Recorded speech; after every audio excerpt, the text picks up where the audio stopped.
Hi, my name's Courtney, and I am on twitch.tv/Courtney_creates weekly doing live streams of us getting ready for the garden season. This is our 4th season in our garden, our 3rd or 2nd season live streaming. So you catch things like me getting seeds ready and starting them, as well as when we move out to the garden during the season. So stop on by sometime if you want to and say hi. We'll also have videos here on YouTube moving forward. I'm starting a upcycle, reuse, recycle series, as well as a few other things that I'd like to get into this year in order to teach people how to garden without going out and breaking the bank.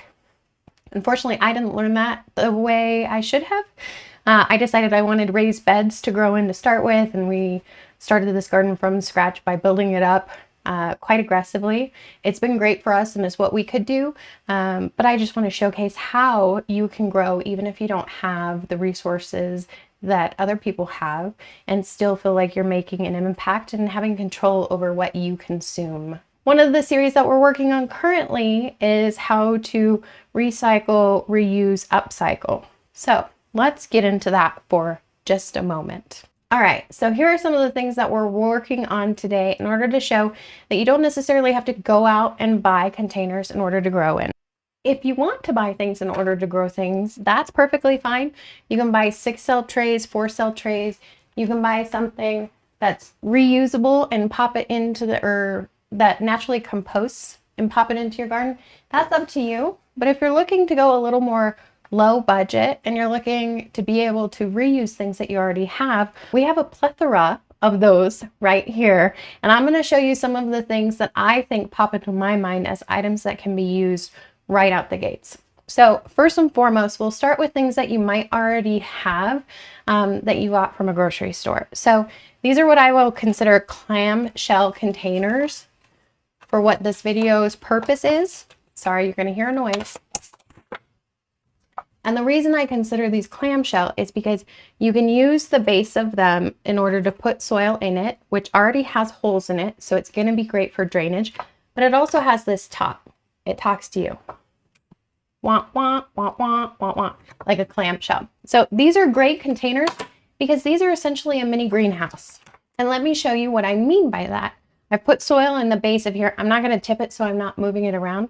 But if the base of the soil in here is compacted just a little bit, not like thoroughly pressed down, you'll be able to put seeds in here and water it in and be able to grow in here. And the amazing thing about that is that because it has its own lid, it actually acts as its own greenhouse. So for the purpose of this, you would be able to grow this in an area that has sunlight and get some seeds to germinate in here with just the seeds, the soil, the water, and this little container.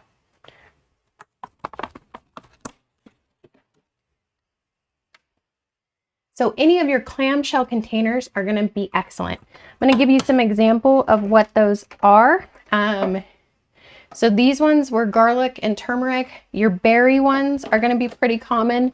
If you get giant heads of lettuce, that's another way that you might get something that's considered a clamshell container.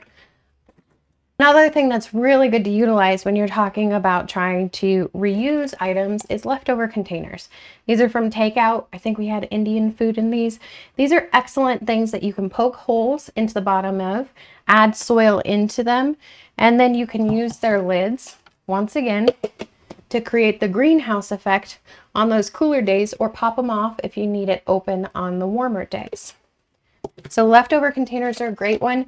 Your flatter leftover containers are also amazing because what they do is they create the little water tray for you. So you can put your containers in something that's flat and have a water tray without having to get something additionally.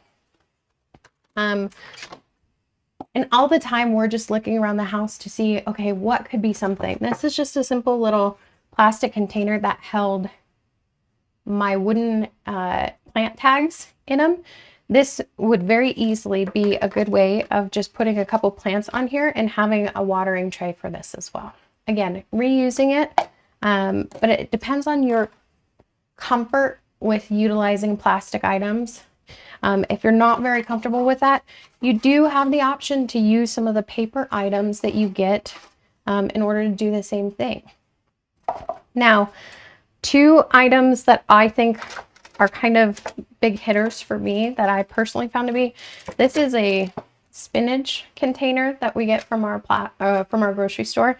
It is plastic. What this easily becomes, if you don't have clamshell items, is this easily becomes something that you can put over the top of multiple different, well, a couple. You can put over the top of a couple containers and it does the greenhouse effect for you, similar to what we were saying with the clamshells. Now, if that's not something you have, that's a-okay.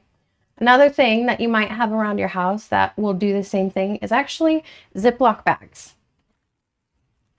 So I have a couple different size of Ziploc bags here for two different reasons. One, you can use the bigger Ziploc bags as if they're a greenhouse if you have a couple of containers that will fit inside of it. Probably better than that, hopefully. And you can zip it closed and leave it as open or closed as you need to, depending on your season. So if it's a hot day, if it's a cool day, you can leave this open just a little bit and it will vent out some of that hot air, or you can close it all the way if it's going to be a really cool day and it protects your plants a little bit from cooler temperatures. Now, if you're going to have a freeze and you keep your stuff outside, I highly recommend that you bring it in if you're going to have a freeze, just so you're not leaving it up to plastic to determine if your plants are going to survive or not. Another thing that I just recently saw is another way of doing this with plastic bags.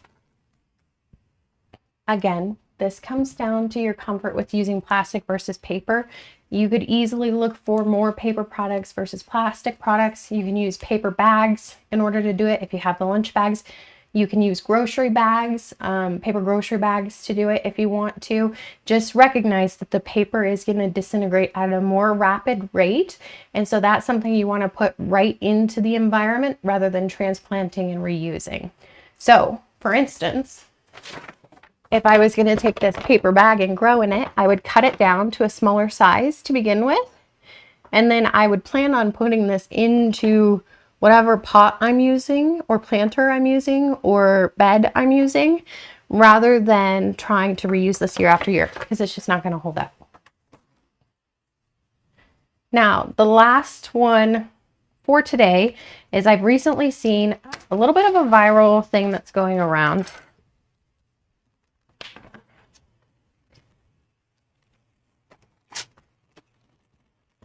Now, this viral thing is using plastic bags in order to grow your plants in or start your seeds in.